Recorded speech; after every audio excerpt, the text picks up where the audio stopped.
একটি গভীর জঙ্গলে সবগুলো প্রাণী একসাথে বসবাস করত। রাজা ছিলেন সিংহ মহারাজ। তিনি ছিলেন অনেক চালাক ও শক্তিশালী। সে জঙ্গলে থাকতো একটি চালাক শিয়াল। তার মাথায় ছিল ভীষণ বুদ্ধি। আর একদিন সেখানে থাকা একটি বাঘ শিকার করার জন্য জঙ্গলের আশেপাশে ঘুরঘুর করছিল। আরে, আজকে তো কোনো শিকারও পাচ্ছি না। কপালটা দেখছি অনেক খারাপ। খিদেও পেয়েছে, আর আজকে না আমি কোনো শিকার পাচ্ছি না। এবার আমি কি খাবো? এই কথা বলে বাঘ জঙ্গলে ঘুরঘুর করতে লাগলো আর তার শিকার খুঁজতে লাগলো, কিন্তু কোনোভাবেই সে তার শিকার খুঁজে পাচ্ছিল না। ঠিক সেই সময় তার সাথে শিয়ালের দেখা হলো। আরে, তুমি এখানে কি করছো? আর এভাবে ঘুরঘুর কেন করছো শুনি? আমি আমার শিকার খোঁজার জন্য এখানে চলে এসেছি, কিন্তু আজকে আমার কপালটা যে ভীষণ খারাপ। আর অনেক খিদেও পেয়েছে, কিন্তু আমি কোনো শিকার যে খুঁজেই পাচ্ছি না। হ্যাঁ, আমি তোমাকে সাহায্য করতেই পারি। আমি তোমাকে কিছু খাবারের সন্ধান দিতে পারি, যেখানে তুমি অনেক খাবার দেখতে পারবে। কিন্তু তুমি সেগুলো খাবার তখনই নিতে পারবে যখন তুমি তোমার বুদ্ধি দিয়ে সেই খাবারগুলো নিতে যাবে। এটা তো অনেক ভালো কথা। আমি অনেক বুদ্ধিমান, আর আমি জানি আমি তোমার শিকারগুলো ঠিক ধরে নিতে পারবো। তুমি আমাকে বলো, সেই শিকারগুলো কোথায়? আমার যে বড্ড খিদে পেয়েছে। ঠিক আছে, তাহলে চলো আমার সাথে। এরপর শিয়াল বাঘটিকে নিয়ে একটি নদীর কাছে চলে গেল।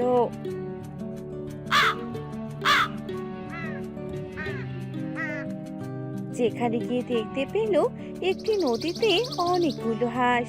এতগুলো হাঁসকে দেখে বাঘ ভীষণ খুশি হয়ে গেল। আরে বাহ, এখানে তো অনেকগুলো হাঁস। এই সবগুলো হাঁস কি তুমি আমার জন্য রেখে দিয়েছো? হ্যাঁ, তুমি যদি এই হাঁসগুলো শিকার করতে পারো, তবে তুমি হাঁসগুলো খেতে পারবে। এগুলো শিকার করা তো আমার জন্য কোনো ব্যাপারই নয়। আমি আমার শক্তি দিয়ে এগুলো শিকার করে নিতে পারবো। সবকিছু শুধু শক্তির মাধ্যমে হয় না, বুদ্ধিরও প্রয়োজন হয়। তুমি যদি বুদ্ধি দিয়ে এই কাজটি করতে পারো, তাহলে তুমি তোমার খিদে অবশ্যই মেটাতে পারবে। তুমি তো ঠিক কথাই বলেছ। এখন যদি আমি আমার শক্তি দিয়ে হাঁসের উপরে হামলা করি, তাহলে তো হাঁসগুলো সেখান থেকে পালিয়ে যাবে। আমি তোমাকে তোমার শিকারের পথটি বের করে দিয়েছি। এবার যা করার তোমাকেই করতে হবে। তুমি তোমার বুদ্ধি দিয়ে এই শিকারটা করে ফেলো। এবার আমি আসি। এ কথা বলে শিয়াল সেখান থেকে চলে গেল। বাঘ তো ভীষণ চিন্তায় পড়ে গেল। সে অনেক ভাবতে লাগলো, কিন্তু কোনোভাবেই সে তার বুদ্ধি বের করতে পারলো না। আর সে তখন সেখান থেকে চলে গেল। সেদিন বাঘ কোনোভাবেই শিকার করতেই পারলো না। আর সেদিন না খেয়ে তাকে থাকতে হলো।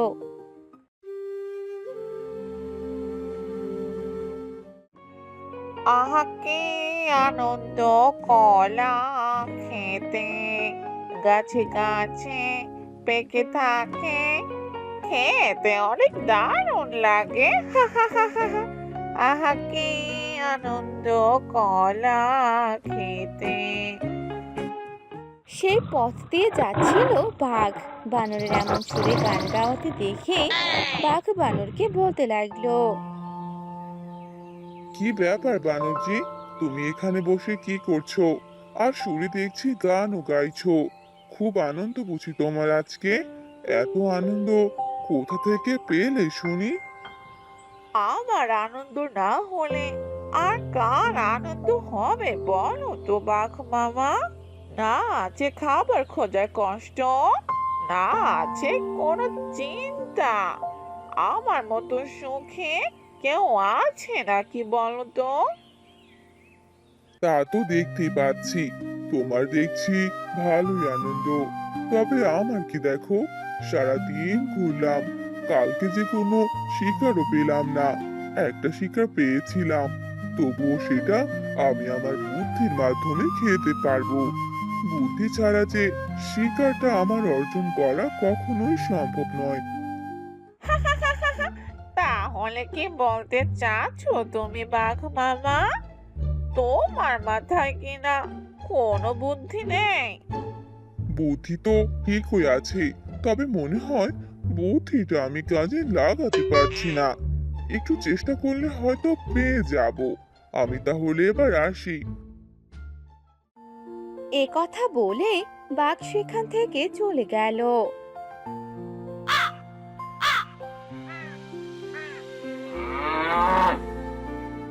আর সিংহ মহারাজার কাছে গেল। সেখানে গিয়ে দেখতে পেল সিংহ মহারাজ তার খাবার খাচ্ছে, আর বাঘ সিংহের সামনে গিয়ে বসে পড়ল। কি ব্যাপার বাঘ, কি হয়েছে তোর? তোকে দেখে ভীষণ চিন্তিত মনে হচ্ছে, আর অনেক দুর্বল মনে হচ্ছে। খাবার কি খাসনি নাকি, যে শরীরের এরকম হাল করেছিস? কি আর বলবো মহারাজ, ভীষণ চিন্তায় পড়ে আছি। কোনো শিকার করতে পারছি না, কোথাও কোনো শিকারও খুঁজে পাচ্ছি না। আর এতে আমি যে না খেয়ে আছি, আমার শরীরটা যে অনেক দুর্বল।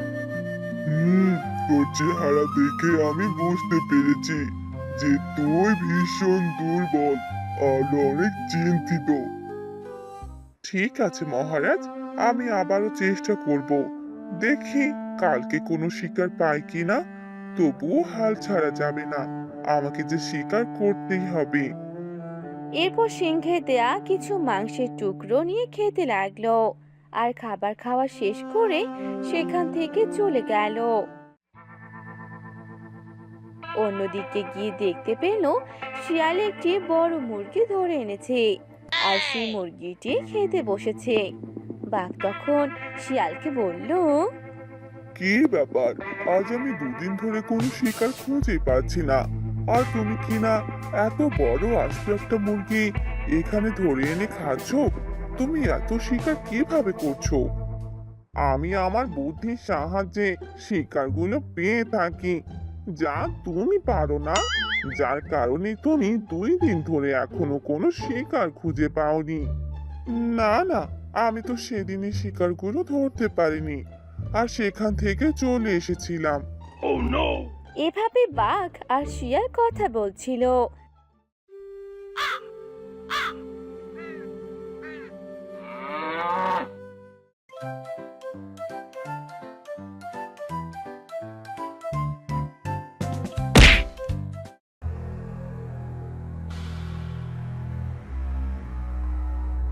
আর সে চিৎকারের আওয়াজ অনুসরণ করে সেদিকে চলে গেল। আর সেখানে গিয়ে দেখতে পেল নদীতে একটি খরগোশ পড়ে গেছে, আর খরগোশটি চেঁচাচ্ছিল, আহ আহ আহ আহ, আমাকে বাঁচাও, আমাকে বাঁচাও, আমি যে পানিতে পড়ে গেছি, উদ্ধার করো আমায়, আমি যে সাঁতার পারি না, আমি ডুবে যাচ্ছি, কে আছো, আমাকে বাঁচাও। আরে, এটা তো খরগোশ, ও যে পানিতে পড়ে গেছে। আরে, এখন কি হবে? আমি যে সাঁতারও পারি না, আর ওকে যে বাঁচাতেও পারবো না। শিয়াল, তুমি কি সাঁতার পারো? তুমি যদি সাঁতার পেরে থাকো তাহলে নদীতে ঝাঁপ দাও, আর খরগোশটিকে বাঁচিয়ে তোলো, ও যে ডুবে যাচ্ছে। আমি সাঁতার পারি, তবে আমি এবার অনেক বেশি খাবার খেয়ে নিয়েছি, যার কারণে আমি যদি পানিতে ডুব দিই তাহলে আমি ওকে বাঁচাতে পারবো না, আর আমার নিজের ওজনের কারণে আমি নিজেই ডুবে যাব। কিন্তু ওকে যে আমাদের বাঁচাতে হবে, অন্য কোনো পদ্ধতিতে বের করতে হবে যাতে আমরা খরগোশকে বাঁচাতে পারি। অন্য কোনো পদ্ধতি মানে বুদ্ধি?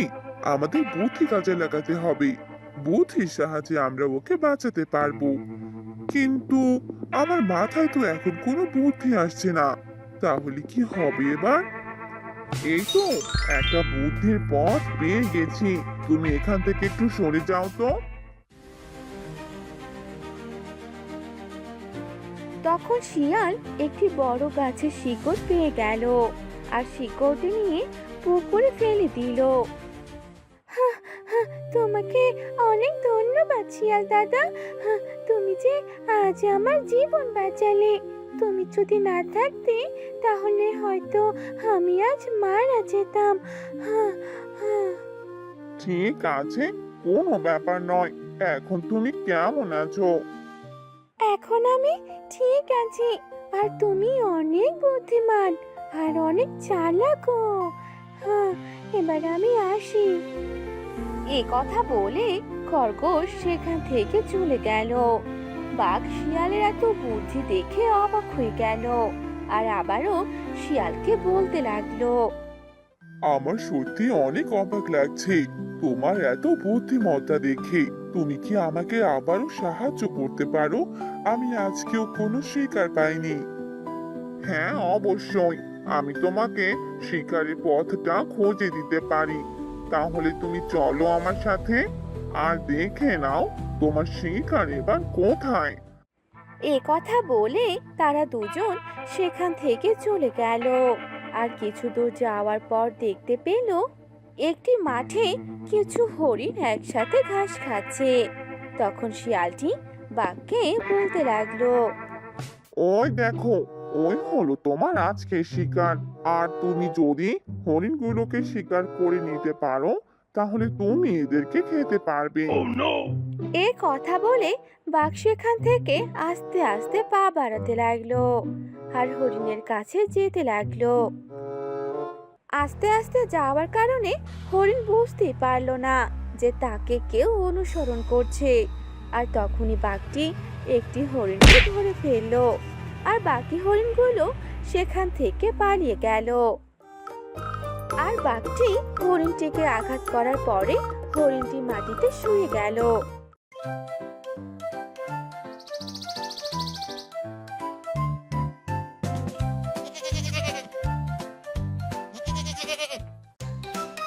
হ্যালো বন্ধুরা, আমাদের গল্পটি আপনাদের কেমন লাগলো তা অবশ্যই কমেন্ট করে জানাতে ভুলবেন না।